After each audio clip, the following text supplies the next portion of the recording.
Hello everyone, હું માનસી Vora GTPL પર સતત 19 વર્ષથી ચાલતા બ્રિલિયન્ટ ટિપ્સ નામના પ્રોગ્રામમાં હું તમારું હાર્દિક સ્વાગત કરું છું. બોર્ડની પરીક્ષા નજીક આવી રહી છે તો તમે દરેક વ્યક્તિ સ્ટ્રેસમાં છે, કંઈક ના કંઈક ક્વેશ્ચન તમારા મગજમાં આવે છે. તો આ બધી જ વાતોની ચર્ચા કરવા માટે આપણે કરીશું. સો ધ ફર્સ્ટ થિંગ, પરીક્ષા નજીક આવે છે, સો ડોન્ટ પેનિક. એક નાનો ક્વેશ્ચન પૂછું છું, શું તમે આખા વર્ષ દરમિયાન સારી રીતે મહેનત કરી છે? શું તમે અત્યારે હાલ પણ રિવિઝન કરી રહ્યા છો, પ્રેક્ટિસ કરી રહ્યા છો? જો તમારો જવાબ હા છે તો તમારે ડરવાની જરૂર બિલકુલ પણ નથી. Second, revision is the key. Revision કરવું ખૂબ જ જરૂરી છે. આ સમયગાળો એવો છે જ્યાં તમારે નવી વસ્તુને નથી કરવાની, પણ જે વસ્તુ તમને ઓલરેડી આવડે છે એનું રિવિઝન કરવાનું છે. ક્યારેક એવું થાય છે કે એક્ઝામમાં તમે બેઠા છો, કંઈક લખો છો અને પછી ભૂલી ગયા. તો એ ભૂલી કેમ જવાય છે? કારણ કે તમે રિવિઝન નથી કર્યું. તો આ જે તમારો ટાઈમ પીરિયડ છે એમાં બની શકે એટલું મેક્સિમમ રિવિઝન કરો, ટાઈમ ટેબલ બનાવો. મોર્નિંગનો ટાઈમ બ્રહ્મ મુહૂર્તનો વધારે સારી રીતે ઉપયોગ કરો. 4 થી 6માં સારી રીતે જે ટફ તમને અઘરા લાગી રહ્યા છે એ સવાલોને પહેલાં સોલ્વ કરો, સમજો, એ ટોપિકને સમજો. અને પ્રીવિયસ યર ક્વેશ્ચન પેપર્સ કરવાના છે. એટલા માટે જરૂરી છે કારણ કે પ્રીવિયસ યર ક્વેશ્ચન પેપરને જોવાથી તમને રિયલાઇઝ થશે કે તમારી વીકનેસ ક્યાં છે, તમને શું નથી આવડી રહ્યું, બોર્ડ કેવા ટાઈપના ક્વેશ્ચન પૂછી રહ્યા છે અને કયા ક્વેશ્ચન વારે ઘડીએ દરેક યરમાં રિપીટ થઈ રહ્યા છે. આ બધી વસ્તુ જાણવાથી તમે તમારા માર્ક્સ બહુ સારી રીતે વધારી શકો છો. થર્ડ પોઈન્ટ છે ઊંઘ અને આરામ. પૂરતી ઊંઘ લેવી ખૂબ જ જરૂરી છે. ખોટા ઉજાગરા કરવાની કોઈ જરૂર નથી. તમે આખું વરસ મહેનત કરી જ છે. હવે લાસ્ટ ટાઈમ પીરિયડ આવ્યો છે જ્યાં તમારે જે ઇન્ફોર્મેશન તમારા માઇન્ડને મળી છે એને સ્ટોર કરવાની છે. અને સ્ટોર ત્યારે જ થશે જ્યારે તમે પૂરતી ઊંઘ લો છો, હળવો ખોરાક લો, ખૂબ જ વધારે પાણી પીવો. Is the golden key. Now next topic, લખીને પ્રેક્ટિસ કરો. લખીને પ્રેક્ટિસ એટલા માટે કરવાનું છે કારણ કે જે પરીક્ષા છે એ તમારા વિચારવાને નહીં પણ તમારે લખવાને ક્ષમતાને પારખે છે. ઘણા વિદ્યાર્થીઓ એવું કરે છે વાંચીને જ કે મને આવડી ગયું, પરંતુ જે પરીક્ષા છે એ તમારા વિચારોને નહીં પરંતુ તમારા લેખનથી તમને પારખે છે. સો લખીને કરો. હવે handwriting and presentation. Next point, handwriting and presentation એ વધારે ઇમ્પોર્ટન્ટ છે. જે એક્ઝામિનર છે એ તમને ઓળખતો નથી પરંતુ તમારા પેપરને ઓળખે છે. તો પેપરમાં તમે કેવી રીતે પ્રેઝન્ટેશનથી લખો છો એ વધારે ઇમ્પોર્ટન્ટ છે. પ્રોપર રીતે હેડલાઇન બનાવો, પોઈન્ટ્સ લખો, ફાઇનલ આન્સરમાં બોક્સ બનાવો. આ બધી વસ્તુઓ ખરેખર એક્ઝામમાં તમને સારા માર્ક્સ લાવવામાં મદદરૂપ થઈ શકે છે. લાસ્ટ મિનિટમાં, લાસ્ટ ડે, એક્ઝામના 1 ડે બિફોર કોઈ પણ સ્ટ્રેસ લીધા વગર તમારે સારી રીતે રિવિઝન કરવાનું છે. જે આવડે છે એ કરવાનું છે. નાઉ ડોન્ટ ડુ કે હવે લાસ્ટમાં શું નથી કરવાનું. નથી એ કરવાનું કે તમારે હવે કોઈ નવું ચેપ્ટર શીખવાનું નથી. બીજી વસ્તુ, સોશિયલ મીડિયાથી કમ્પ્લીટલી કટ ઓફ. કોઈ પણ પ્રકારનું ગેજેટ્સ કે અત્યારે લોકો શું કરી રહ્યા છે એના પર ધ્યાન આપવાનું નથી, પરંતુ તમે પોતે શું કરી રહ્યા છો એના પર ધ્યાન આપવાનું છે. સો સોશિયલ મીડિયાથી સંપૂર્ણપણે કટઆઉટ કરો. તમારો મોબાઈલ ફોન પ્રેમથી તમારા પેરેન્ટ્સને આપી દો. અને નેક્સ્ટ પોઈન્ટ, તમારે તમારી તુલના તમારા મિત્ર સાથે કરવાની નથી, કેમ કે દરેકની ગતિ, સફર અને શક્તિ અલગ અલગ છે. So best of luck for your exam. અને પેનિક નથી થવાનું અને સારી રીતે એક્ઝામ આપો. એના માટે ઓલ ધ બેસ્ટ.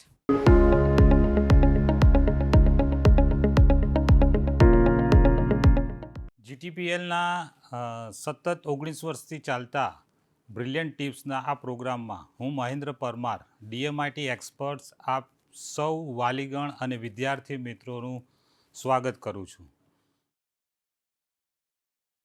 મિત્રો, તમને બધાને ખ્યાલ છે કે પરીક્ષાનો એકદમ નજીક આવી ગઈ છે. પરીક્ષાનો સમય જેમ જેમ નજીક આવી રહ્યો છે તેમ તેમ વિદ્યાર્થીઓ મિત્રો અને વાલીઓમાં એક સ્ટ્રેસનો માહોલ જોવા મળે છે. સ્ટ્રેસ જે વિચારો દ્વારા તમારાની અંદર આવે છે. આપણે જોઈએ છે કે જેમ જેમ પરીક્ષા નજીક આવશે એમ દરેક વિદ્યાર્થીને કોમન વસ્તુ છે, ખાલી 10માના વિદ્યાર્થી નહીં, પરંતુ જેમણે પણ પરીક્ષા આપી છે બધાને આ કોમન વસ્તુ છે કે એક વિચાર આવે છે અને એ વિચાર સ્ટ્રેસ લઈને આવે છે.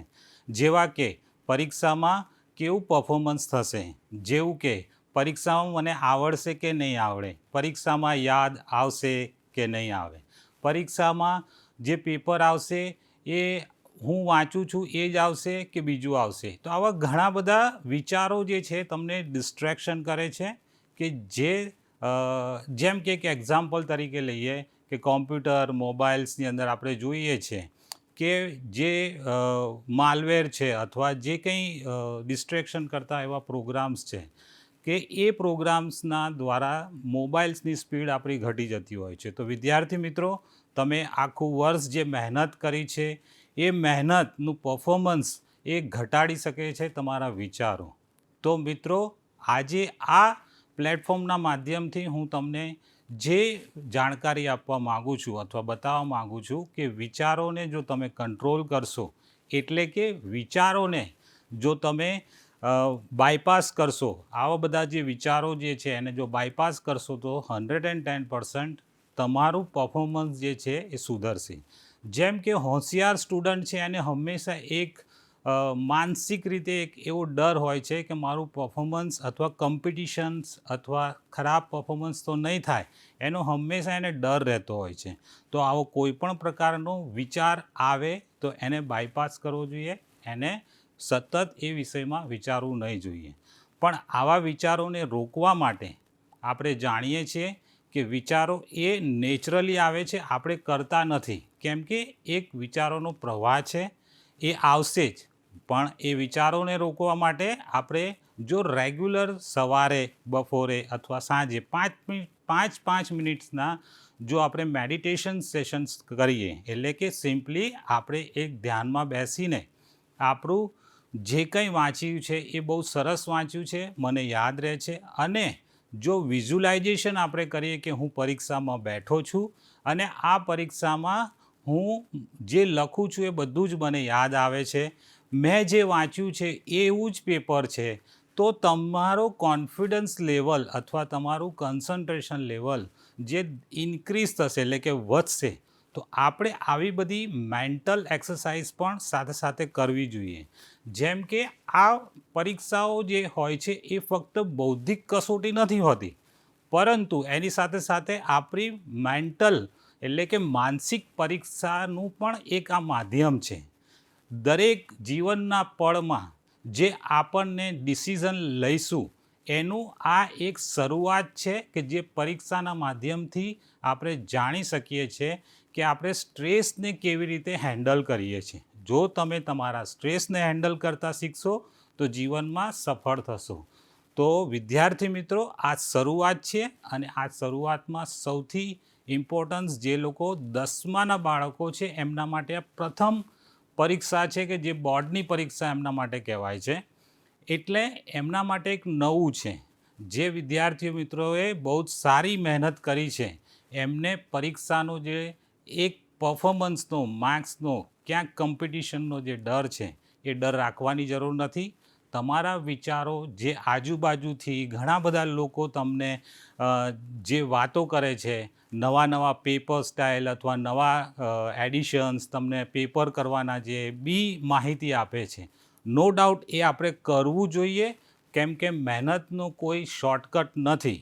ઓકે, તો આ મહેનત તો કરવાની છે, પણ એની સાથે આપણે અવેરનેસ સાથે જો મહેનત કરીએ, વિચારોને કંટ્રોલમાં રાખીને મહેનત કરીએ, તો 100% તમે જે છે એ જે કંઈ વાંચેલું છે એ 110% તમને યાદ આવશે જ. જેમ કે કોઈ પેપર આપણી પાસે આવ્યું, કેમ કે માર્કેટ્સની અંદર આપણને ઘણા બધા પેપર શેર થતા હોય છે આ સમય દરમિયાન, કે જેથી કરીને આપણે વધારે એની પ્રેક્ટિસ કરી શકીએ. તો એ સમય દરમિયાન આપણા હાથમાં જો કોઈ પેપર આવ્યું અને એમાં જો 2-4 ક્વેશ્ચન્સ આપણને નથી આવડતા, તો ત્યાં તરત જ આપણને પરીક્ષાનો જે ડર છે, એટલે જે વિચારો જે છે એ આપણા દિમાગમાં આવે છે કે હવે શું થશે, આવા કોઈ ક્વેશ્ચન આવી જશે. તો આવા ટાઈમે તમારે કોઈ ડર રાખવાની જરૂર નથી, કેમ કે એ આવશે જ એવું જરૂરી નથી હોતું. પરંતુ આપણી પાસે જો સમય છે, તો એ સમયમાં જો આપણે એને સોલ્વ કરી શકતા હોઈએ, તો જેટલું સોલ્વ કરી શકીએ, જેટલું આપણને નથી આવડતું અથવા આપણને એવું લાગે છે, તો એની પર કામ કરવાની જરૂર છે. તમે જો વિચારોમાં ખોવાઈ ગયા અને વિચારોના વમંડરમાં જો તમે આવી ગયા, તો ક્યાંક ને ક્યાંક તમારા પર્સન્ટેજ અથવા તમારું જે પરફોર્મન્સ છે એ બગડી શકે છે. તો વાલા વિદ્યાર્થી મિત્રો, આ પ્લેટફોર્મના માધ્યમથી આપને એ જ જણાવવાનું કે વિચારોને મેનેજ કરો, વિચારોને કેવી રીતે કંટ્રોલ કરવા, એના માટે મેડિટેશન છે. અને માનસિક સ્વાસ્થ્યની જે સૌથી ઇમ્પોર્ટન્ટ વસ્તુ છે કે તમારે મેડિટેશન રેગ્યુલર કરવું જોઈએ. બીજું, તમારે મેન્ટલની સાથે સાથે જે તમારું મગજ છે એ તમારા બોડી સાથે સંકળાયેલું છે. તમારું બોડી એટલે કે તમે જે ખોરાક ખાશો એની અસર પણ તમારા સ્વાસ્થ્ય થકી તમારું મૂડ સ્વિંગ કરી શકે છે. જેમ કે જો હું વધારે જમી લઉં છું અથવા એવો ખોરાક ખાઉં છું, તો તમારામાં આળસ, આવી બધી પ્રવૃત્તિઓ બને છે. તો ખોરાકને પણ ધ્યાન આપવું, એટલે કે માઇન્ડ અને બોડીને જો તમે કંટ્રોલ કરશો અને સારી રીતે જાળવશો, તો 100% એની ઇફેક્ટ તમારા પરફોર્મન્સમાં પણ તમને જોવા મળશે. તો વાલી મિત્રોને ખાસ કહેવાનું કે આ પરીક્ષાના જેમ જેમ સમય આવશે, તેમ બાળકો ક્યાંક ને ક્યાંક તમને એવું લાગે કે વાંચી નથી રહ્યા અથવા એ લોકો ક્યાંક ખોવાયેલા રહે છે, તો વાલી મિત્રોને મારે જણાવવાનું કે ખાલી વિદ્યાર્થીઓને ટકોર કરવી યા એના પરફોર્મન્સમાં સુધારો થાય અથવા એ વધારે વાંચે, એ બધા વાક્યો અથવા એમની સાથે એ વાતો કર્યા સિવાય એમને ફક્ત કોન્ફિડન્સ અપાવવાની જરૂર હોય છે, એમને એક સહયોગ આપવાની જરૂર છે. હવે એ સમય નથી કે જેને આપણે હંમેશા પરફોર્મન્સમાં ચેન્જ કરી શકીએ. જો એમનું મોટિવેશન લેવલ એટલે કે એમનો આત્મવિશ્વાસ જો જળવાઈ રહેશે, તો 110% એ પરીક્ષામાં બહુ સારું પરફોર્મ કરશે. બીજું, વાલી મિત્રોને ખાસ એ કહેવાનું કે જે આપણા બાળકો છે એમને તમારે વાતચીત દ્વારા એ જાણવાની કોશિશ કરવી જોઈએ કે આપણા બાળકોના દિમાગની અંદર શું એવો કોઈ સ્ટ્રેસ વર્કરી રહ્યો છે કે એ સ્ટ્રેસ અથવા એને જાણવું જોઈએ કે એના પ્રોબ્લેમ શું છે. ઓકે, તો વાલી મિત્રોને જણાવવાનું કે એ સૌથી સારી રીતે કોમ્યુનિકેશન કરે અને વિદ્યાર્થી મિત્રોને એટલે કે પોતાના સંતાનને સારી રીતે આત્મવિશ્વાસ અપાવે. બસ જો આટલું કરશો તો 100% તમારા પરીક્ષાના પરિણામમાં સુધારો જોવા મળશે. તમે જે અત્યાર સુધી પરફોર્મન્સ કરી રહ્યા છો એ જ પરફોર્મન્સથી વધારે સારું આવશે. ઘણીવાર આપણે જોઈએ છીએ કે સ્કૂલની પરીક્ષામાં આપણું પરફોર્મન્સ સારું હોય છે, પણ બોર્ડની એક્ઝામમાં ક્યાંક આપણું પરફોર્મન્સ ઓછું જોવા મળે છે. એના આ કારણો હોઈ શકે છે. તો આ પ્લેટફોર્મે દ્વારા જે તમને માહિતી આપી એ બદલ તમને ખૂબ ખૂબ ધન્યવાદ.